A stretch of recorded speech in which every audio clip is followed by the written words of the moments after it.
Hello everyone, আজকে আমরা সবাই মিলে চলে গেছিলাম ছাদে বড়ি দিতে। এখানে আমার বাবা, মা আর আমার দিদা ব্যাটারটাকে ফেটাচ্ছিল। ভালো করে ফেটানো না হলে নাকি বড়ি ভালো হয় না।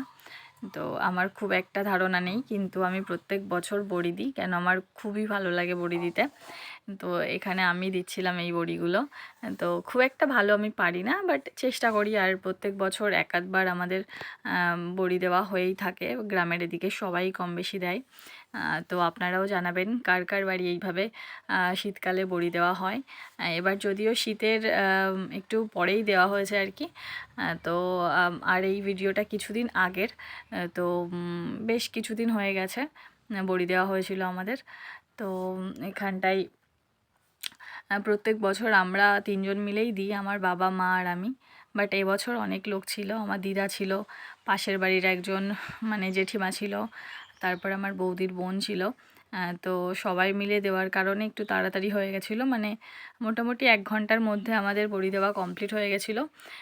কারণ ভীষণ রোদ ছাদে, আমরা একটু লেট করে গেছিলাম। তো সেই কারণে খুব রোদ ছিল ছাদে, মানে বসতেই পারছিলাম না। তো এইভাবে আর কি সবাই মিলে বড়ি দেওয়া কমপ্লিট করে ফেললাম। আর বেশ ভালো লাগে আমার বড়ি দিতে প্রত্যেক বছর। আর আমি বড়ি খেতেও খুব পছন্দ করি, তো সেই কারণে দেওয়া হয়ে যায়।